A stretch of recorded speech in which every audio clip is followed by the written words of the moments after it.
Today we are going over 6 bad habits that are really preventing you from getting higher kill games on Rebirth. Now, understand that maybe one of these applies or maybe they all apply, but either way, they're all easily fixable habits. Starting off here with bad habit number 1, looting way too much. This is one of the most common things that I see. There's really 3 times that people loot way too much. Early game, after you get loadout, and after you get a kill. Now, when it comes to early game, what you're going to see here is as soon as I grab this MP40, which I feel very comfortable with, my attention goes to winning early game. Who is around us? How many teams landed? Where are they? Are they in grandma's or are they in prison? How many people are around us? All of those things that will allow us to win early game and get our loadout down. A lot of you struggle with early game because you're not paying attention to who landed with you or how many people are around. You're focusing too much on guns. Do I want this gun or do I want that gun? And what ends up happening is you die, you lose your cash, and you aren't able to get that loadout down, which does lead me into bad habit number 2. Let's talk about that real quick, and then we'll circle back to the looting one, which is you need to get loadout down as soon as possible, as soon as you have enough cash. Now, pause for a second. You might be looking at our cash right now being like, well, Joe, you have $10,600 and you didn't get loadout down. Why is that? Well, Dabs and Little Red are actually random, so we don't have comms with them. I promise you, if I had 4,000, TCAP had 6,100, loadout would be down already. Even in a situation where people are fighting in a building like Grandma's house, we can still get loadout down and leave that up for later. If any of us die at that point, we can fly back in on loadout. But if we die with cash, we cannot get that loadout down. And, you know, having loadout early game is such a massive advantage.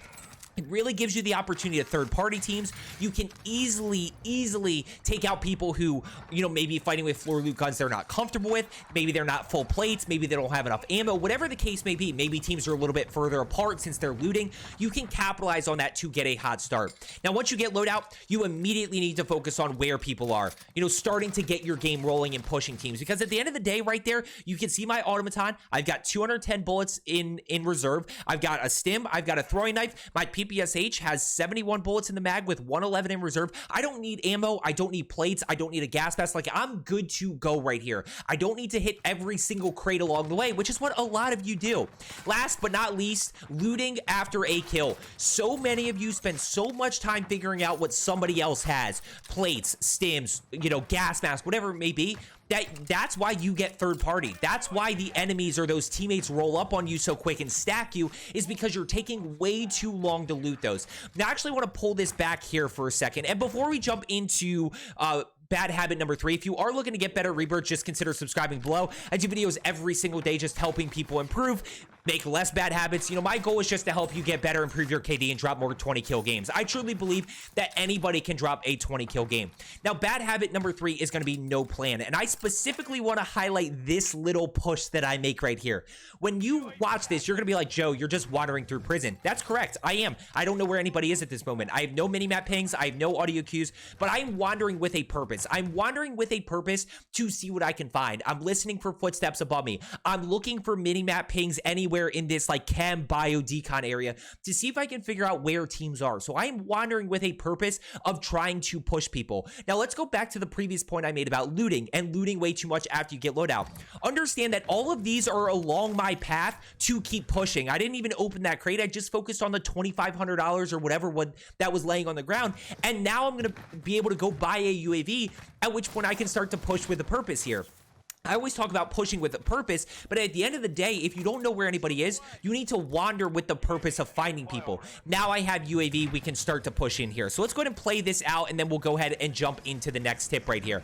You know, and I think that's one of the biggest areas that people struggle is not having a plan and not really pushing teams and just kind of wandering, but not with that purpose component. We're going to go ahead and push up right here, trying to get a clean kill. We are using the automaton. I like the automaton a little bit. It's not my favorite. I do absolutely love the PPSH. I think it's the SMG meta right now, or it's definitely top 3. Automaton right there. We get the down. Notice that 1 is over to my right, 2 are below me, stacked very close together. So I got to play this smart. By the way, this is part 1 of 2. I'm going to be doing a part 2 that's more focused on execution. Today's more focused on gameplay strategy stuff. Part 2 is going to be more about execution and where you're messing up. So again, if you are looking to get better, just consider subscribing down below. We're going to go ahead. We're going to be able to take out this guy in a second, and notice the patience right there on the approach, really trying to just kind of wait to get a clean kill. Wasn't clean, but we're going to go ahead and play aggressive right here. And this is going to take us into bad habit number 4. We get the down, we get the thirst. Notice that one is on my level and one is above me. So I'm going to quick reload. I just couldn't get around this guy. I kind of hit a little dead slide there, which bad habit number 4 is going to be not losing full over situations that are out of your control. I don't know. We'll take this one right here. I died in that decon situation. That was my fault. I just made a bad play there. I got too over aggressive. I hit a dead slide right there. You know, it's unfortunate. We can learn from that. So let's learn from situations where we die and not lose full over situations that are uncontrollable. Yeah, that's super frustrating that I fell in the window right there and I dropped down, but we just go ahead and rotate over to loadout. Having players ghosted on Rebirth, there's not a whole lot you can do sometimes, you know, even if you do have a UAV up, although ghosted players do pop up on the minimap after you get a kill. But at the end of the day, people with rockets, like those situations are uncontrollable. Don't lose full over those, because then what happens? Then you get way too over aggressive. You start trying to do too much. You get really frustrated and annoyed, and it doesn't help anything. You just end up further in the blender right here. And you're going to see this in a second, by the way. You're going to see exactly this situation here in a second as we push down. We're going to see what we can find. We're going to challenge right here. That's why I love the PPSH, by the way. There's 3 PPSH builds. One is an ADS, one is a hipfire, one's a hybrid. This is the ADS build. That's actually my favorite. So we're going to go ahead and see what we can find over this way. Notice he's on our level, so we can go ahead and challenge in this way. We get the break, and now we play aggressive before we get into, like I said, I got bad habit number 5 here coming up in a second, but we're off to a really good, you know, we're off to a nice little groove here. We're acting on information. We're executing well. Now we're going to go ahead and push down here. We're going to challenge here with the automaton. And as we roll through, I mean, look what we got here. Just watch this play out for a second. 1, 2, 3, 4. I mean, there's so much going on right here. And this whole team just pushed in. You can't see my camera. I just start laughing at that. That is a situation. It is what it is.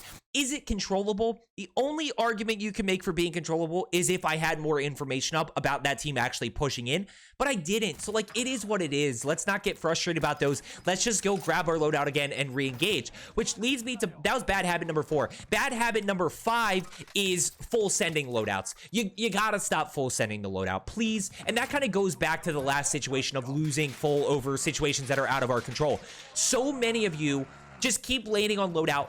There's a team camping loadout. You know there's a team camping loadout. You've already died to him once, if not twice. Why do you keep landing loadout? And then you think something's going to change. Like, that team is not going to just keep sitting there and taking the free kill of you just flying back in over and over.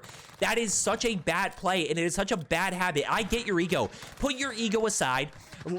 Land somewhere close by, or land where you died previously, or land where you got a kill previously. Grab those guns, go push the team up top, absolutely smoke them, and then grab your loadout. And then you can take payback that way, instead of just giving them the free kill over and over and being like, stop camping loadout.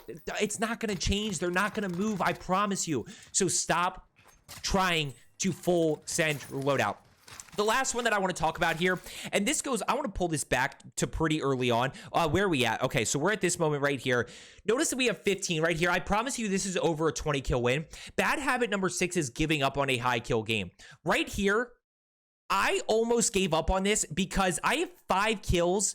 There's only 5 teams left in first circle. Like, this lobby is not very healthy at all, and I almost gave up on it. Reason being is I was like, I'm not going to be able to get a 20 bomb. But all of a sudden right here, you notice because the lobby has stayed healthy, because not a lot of teams were wiped from that point on, you know, I got 15 kills right here. And like I said, we're going to drop a 20+ kill win in this game. So do not give up on your high kill games. I just want to remind you of the anatomy of a 20 bomb that I always talk about. And I want to go a little bit more into that mindset of how we can use that to drop a 20 kill game. By the way, once again, get caught out in the open. There's 2 things that I want to talk about here. The first is, yes, I am watering with a purpose. We don't have any information about this guy being up here. The other thing is, you can't really see it. He hit communication tower. I heard the communication tower go off, but at the end of the day, I didn't think to look to see if it was this one, because if it is this one, this guy knows that I'm pushing up here. That's just a little awareness thing, is when you hear the communication tower, the one with the red flares up top is the one that goes off. So now let's talk about anatomy of a 20 bomb. By the way, notice we can get this loadout up here. Just a little extra thing in terms of regaining. Having multiple loadouts really, really helps out. You know, when we talk about anatomy of a 20 bomb, how do we use that to our advantage? Well, at the end of the day, a lot of you get, if you have 6 kills in the first circle, you're sitting there going, let's do a quick reminder. 6 kills in first, 6 kills in second, or 12 by the end of the second circle. 4 kills in the third, 4 kills in endgame. That's your 20 bomb. A lot of you may get 6 kills in the first circle or be on a good game, yet you're not understanding that you are actually on 20 bomb pace. So yeah, there's some components of lobby health and that stuff for dropping 20, but as you can see here, as you're going to see in this game, it's not as necessary as dropping 30 kills, right? You can have a lobby that's not as healthy and still drop 20 as long as you're pushing the pace a little bit. But at the end of the day, you know, don't give up on a high kill game because you never know what can happen. You may be able to drop 6 kills in that end game. You might be able to drop 6 kills in that third circle. So if you get off to a hot start, and that's why I always say 12 by the end of the second, because that could be a 5-7 split between first and second. That could be a 4-8, like you never know. But even if you're on like 10 or 11 kills at the end of the second, you can still drop a 20 bomb there because that lobby can continue to stay healthy. So just keep that in mind, and don't ever give up on that high kill game if you get off to a decent start, because you never know what can happen.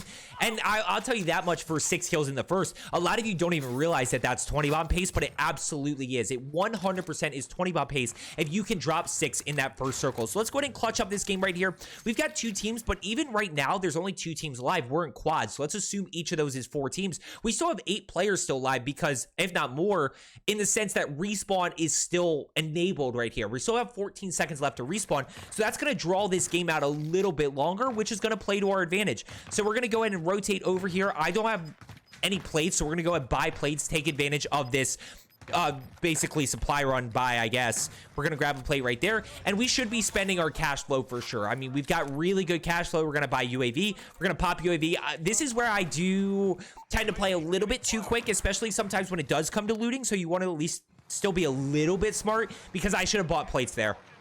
We're gonna go ahead. I blew up the heli because I'm the worst heli pilot of all time. By the way, if you have made it this far, thank you so much. I really appreciate it. I really appreciate it. If you made it this far, comment, Joe's the worst heli pilot of all time. Please, in the comments, let's see it. Now we're going to go ahead and take out enemy number 1 over to my right. We're going to be able to tag that guy up just a little bit. This is the XM4. This is the night I was going for my top 10 ARs video. So I was trying to mix in a lot of guns, use a lot of different guns in terms of getting clips. We're going to be able to get that kill. Notice one more down below me. Right there, we're able to get that kill right there. So there's 20 right there. We got to find plates real quick, and notice how quick I loot. I know what I need. I know I need a plate, so we're going to plate up once real quick. We're going to grab the satchel over this way, and now we're going to immediately push in. There's no, I didn't even think about the second guy. Like, I'm not too concerned. I got everything I need, and that's the pace at which you should be looting. A lot of you lose time, and when we talk about dropping a 20 kill game, understand that every second, every 10 seconds you waste on looting matters. That's an extra minute to 2 minutes of game time that you could have to then drop the 1, 2, 3, 4 kills that you need to get to that 20. I mean, how many times have you dropped 15 or 16 kills? And at the end of the day, if you were to watch that game back, you're like, I probably wasted a minute or two, whether it wasn't pushing, whether it was looting too much, whatever it may be. So use these to your advantage. Make sure you are subscribed for part 2 and keep that notification bell on. As I always say, let's get better today, and I will see you tomorrow.